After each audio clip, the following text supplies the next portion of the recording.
और हम ये सोच रहे हैं कि महिलाओं के प्रति सरकार तो बहुत काम कर रही है इसमें, और महिलाओं के प्रति सरकार का न्याय हर क्षेत्र में महिलाओं के लिए काम हो ही रहा है। तो हमारे मकसद रहता है कि जो हम अपने माध्यम से कर सकते हैं। इस तरह के कार्यक्रम होने चाहिए, क्योंकि सिर्फ अच्छा काम करने से नहीं होता है, उसको जब आप पुरस्कृत करते हैं एक मोटिवेशन मिलता है। जी, नारी शक्ति की आवाज जरूर देखने को मिली और वाकई में नारी सशक्तिकरण होना चाहिए। महिला सशक्तिकरण के क्षेत्र में जो है 5वें नंबर पर आप अगर काबिज हो चुकी है और हिंदुस्तान में 3रे नंबर पर। बहुत ही सुंदर भव्य प्रोग्राम निमि ठाकुर जी ने यहाँ पे आयोजित किया है। अंतर्राष्ट्रीय महिला दिवस को ध्यान में रखते हुए पॉलिटिकल ट्रस्ट पत्रिका द्वारा महिला सशक्तिकरण त्रिशक्ति सम्मान 2025 के तहत समाज में अग्रिम भूमिका में अपना दमखम दिखाने वाली महिलाओं को सम्मानित किया गया।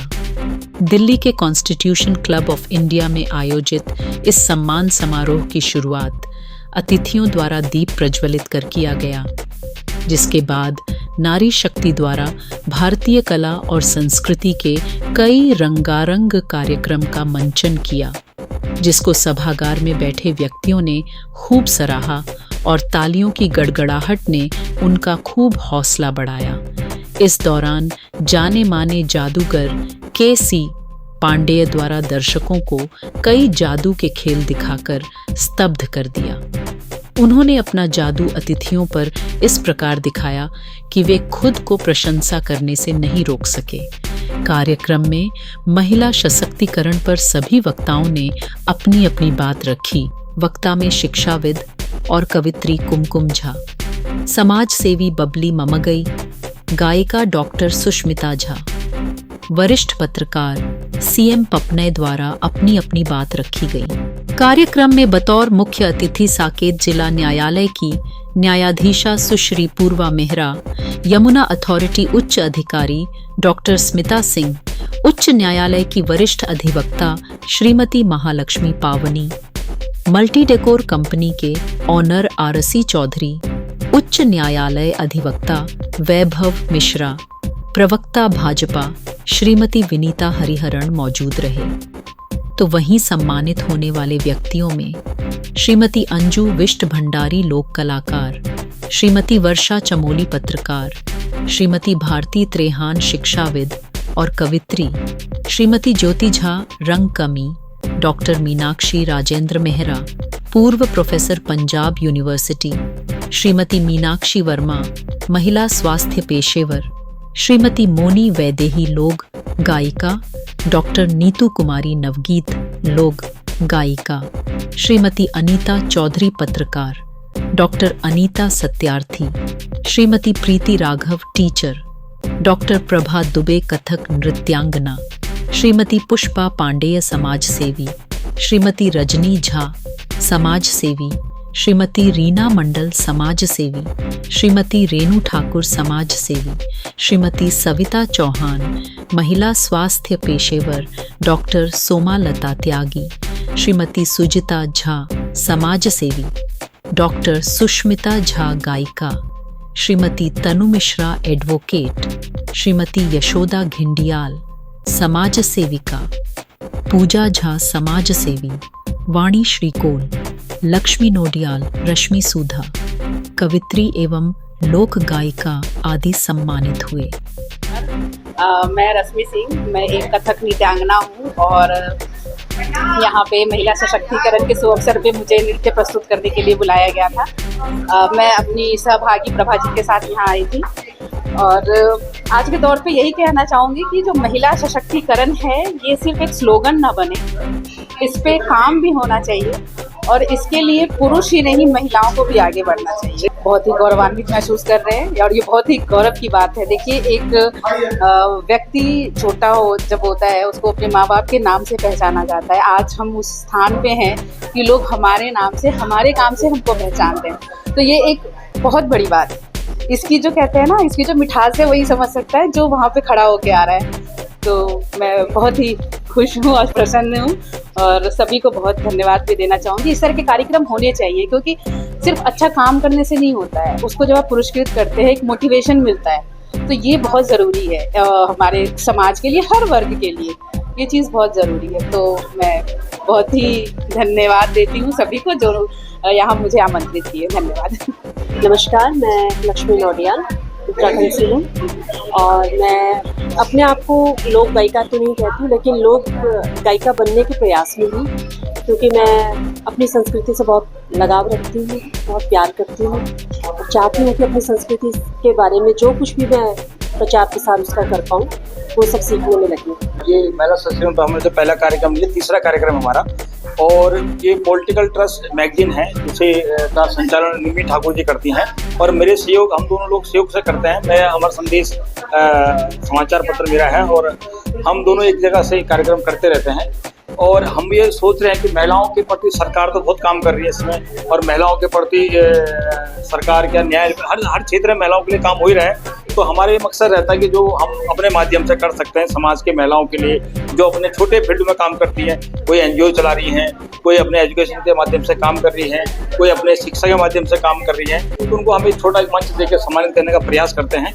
इसमें आप जैसे सब भाई लोगों का सहयोग रहता है तो ये मंच सस्ता है। इसमें हम कम से कम 30 महिलाओं को हम इसमें मंच में सम्मानित कर रहे हैं और जिसमें कि हमारी चीफ गेस्ट जो हैं, जो मुख्य अतिथि हैं वो न्यायाधीश हैं, वो महिला हैं। मंच पे जो देख ही रहे होंगे महिलाओं का ही ज़्यादा उसमें भागीदारी है और महिलाओं का एक कार्यक्रम है जो इसको वैसे ही इस बाइट को भी इसको जो भी आप मीडिया को संबोधित हमारी सहयोगी निमी ठाकुर ने करना था, लेकिन व्यस्त होने के कारण नहीं कर पा रही है, तो इसे मुझे आपके सम्मुख आना पड़ा। क्या संदेश देना चाहेंगे? हम तो ये संदेश देना चाहेंगे कि लोगों को जो भी माध्यम हो अपने समाज में, समाज के लिए और महिलाओं के प्रति, जिसके प्रति मतलब समाज के पुरुष महिला आजकल सब बराबर है, सबके प्रति एक सहयोग, एकजुट होकर काम करें और समाज में एक दूसरे का सहयोग करें, ना कि उनकी टांग खिंचाई करें, चाहे किसी भी फील्ड में हो।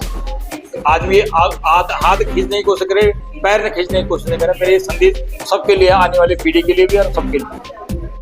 नमस्कार, मैं बबली मुंगाई। बहुत ही सुंदर भव्य प्रोग्राम निमी ठाकुर जी ने यहाँ पे आयोजित किया है और यहाँ पे बात हो रही है महिला सशक्तिकरण, मतलब जो हम महिलाएं हैं आज की डेट में देखा जाए तो सच में बहुत सशक्त हैं। पहले ज़माने से पहले तो बहुत परेशानियाँ, बहुत दबाया जाता था स्त्री को, लेकिन देखिए आज स्त्री चांद पे भी पहुँची है, आज स्त्री आर्मी में भी है, आज स्त्री नेवी में भी है। कोई भी ऐसा संस्थान, कोई भी ऐसी जगह नहीं है जहाँ पे स्त्रियों को जगह न दी गई हो, जहाँ पे स्त्रियों को जगह न मिली हो, और ये सब वो अपने टैलेंट के बल पे पा रही है। और एक चीज़ और बोलना चाहूँगी, आज मैं जब बात स्त्री सशक्तिकरण की हो रही है तो इतना ज़रूर बोलना चाहूँगी कि आज स्त्रियों के लिए जो कानून बने हैं देश में, इतने अच्छे कानून बने हैं, जो अत्याचार, जो अन्याय स्त्रियों के साथ हुआ था उसके निदान के लिए हमारे लिए भारत सरकार ने बहुत अच्छे कानून बनाए हैं। आज की डेट में नॉन बेलेबल जेल हो सकती है अगर कोई हमारे साथ दुराचार करता, कोई हमारे साथ अभद्र व्यवहार करता है, उसका गलत फायदा कृपा करके कोई भी महिला ना उठाए। बहुत बुरा लगता है इन चीज़ों के लिए, क्योंकि अगर आपको बाहर लाने के लिए इतनी मेहनत की जा रही है और आप उस चीज़ से अपने आप को सशक्त करने के लिए आगे बढ़ रही हो और उन्हीं कानूनों का गलत इस्तेमाल करती हो, तो ये बिल्कुल गलत है। ये बिल्कुल फिर तुम में और उस जमाने में क्या अंतर रह जाएगा जब जी नारी शक्ति की आवाज़ जरूर देखने को मिली और वाकई में नारी सशक्तिकरण होना चाहिए। कहने को बहुत कुछ होता है, लेकिन जब हम प्रैक्टिकल देखते हैं तो हम पाते हैं कि सशक्तिकरण जो ग्राउंड लेवल पे होना चाहिए वो नहीं हुआ। तो जो ग्राउंड लेवल पे हमें पता लगता है, देखने को मिलता है कि वाकई में महिलाओं के सशक्तिकरण की ज़रूरत है। उनको जो रोजगार है, उनको फ्रीडम है, उनको गांव में नहीं मिल पाता और सशक्तिकरण की सारी बातें शहरों पे रह जाती हैं और पूर्णतः नहीं सशक्तिकरण हो जाती महिलाएं। और वाकई में महिला सशक्तिकरण के लिए आवाज़ उठाने की ज़रूरत है और भी हमें ग्राउंड लेवल पर काम करने की ज़रूरत है। मेरा नाम यशोदा घिल्डियाल है और मैं उत्तराखंड से आती हूँ।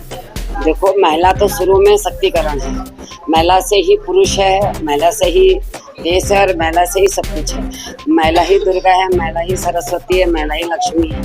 तो शक्तिकरण तो महिला ही है, बट मेरा कहने का मतलब ये है कि हम लोग जो महिला हैं उसका अपना नाजायज फ़ायदा ना उठाएं और जो महिला की सशक्तिकरण है वो बहुत अच्छी बात है। हमें मोदी जी ने ऑलरेडी पहले 50% हमें नारी शक्ति को इतना आगे बढ़ाया है और महिलाओं के सम्मान में जो भी, मैं तो अपने पॉलिटिक्स से बोलूँगी, मैं भाजपा से मंडल अध्यक्ष रह चुकी हूँ और जब मोदी जी ने जो महिलाओं को मान और सम्मान दिया है, शायद ही आज तक किसी ने दिया हो ये देंगे। ये महिला सशक्तिकरण के क्षेत्र में अगर हम बात करते हैं, इसके परिप्रेक्ष्य में अगर हम बात करते हैं, तो देखिए सबसे बड़े आप जो सशक्तिकरण इस भारत वर्ष में पहली बार हुआ है, पूरे विश्व को जिसने दिखाया है कि रोशनी नादर जो कि इस वक्त हमारे विश्व के अपना जो है महिला सशक्तिकरण के क्षेत्र में जो है 5वें नंबर पर आप काबिज हो चुकी हैं और हिंदुस्तान में 3रे नंबर पर। तो यहाँ पर जो है महिला सशक्तिकरण के क्षेत्र में एक बहुत बड़ा एक अपना हमारी जो अन्य महिलाएं जो है उनके लिए एक अपना उदाहरण स्वरूप अपना हम प्रस्तुत हुई है, जिसको जिससे हम अपना पूरा भारत का सौभाग्य समझते हैं, पूरी महिलाओं का सौभाग्य समझते हैं। दूसरा रहा कि जो भारतीय परिप्रेक्ष्य में अगर हम महिला सशक्तिकरण की बात करते हैं तो इसमें दरअसल जिस तरह हम कहा जाता है और तो वो होता नहीं है बात है, क्योंकि महिलाएं आज भी अगर हम पिछड़े क्षेत्रों में जाके बात करते हैं, जनजातीय क्षेत्र में अगर आप जाके बात करते हैं तो वो आज भी वहाँ पे दशा और दिशा बिल्कुल वैसी है जैसे आज से 4 दशक या 5 दशक पहले हुआ करती थी। तो यहाँ पर हमें जो भी हमारा नीति नियोजन किया जाए, नीति निर्धारण किया जाए, वो सोच समझ कर किया जाए कि जिससे कम से कम जो है हमारी जो महिलाओं का उत्थान हो सके, चाहे वो अपना शिक्षा के क्षेत्र में हो या स्वास्थ्य के क्षेत्र में हो, चाहे वो रोजगार के क्षेत्र में हो या कुटीर उद्योगों के क्षेत्र में हो, की बात है। तो यहाँ पर अपना जो है बहुत हमें सोच समझ के नीति नियोजन करना चाहिए। और खासकर जो ग्रामीण उत्तराखंड के ग्रामीण क्षेत्रों की अगर मैं बात करूँ, जिस तरह वहाँ पे पलायन हो रहा है, गाँव भूतिया हो रहे हैं, तो वहाँ पर संसाधन बहुत हैं, प्राकृतिक संसाधन इतने हैं कि इतना मैं समझता हूँ कि और कहीं नहीं है। लेकिन कम से कम संसाधनों का अगर आप उचित प्रयोग करके वहाँ पर कुटीर उद्योग धंधों की अगर हम बढ़ें, अगर महिलाओं को अगर उनका सशक्तिकरण करने का चाहत रखते हैं, उनको जो है अपने इस तरीके से अपना उनको शिक्षा दे, प्रशिक्षण दे, अगली बात है, तो मैं समझता हूँ बहुत कुछ महिला सशक्तिकरण। मेरा नाम प्रीति सिंह है और मैं एक शिक्षिका हूँ और यहाँ पर आज मैं आई पॉलिटिकल वीकली पत्रिका में महिला सशक्तिकरण में, मुझे बहुत अच्छा लगा। जन जन की आवाज की रिपोर्ट।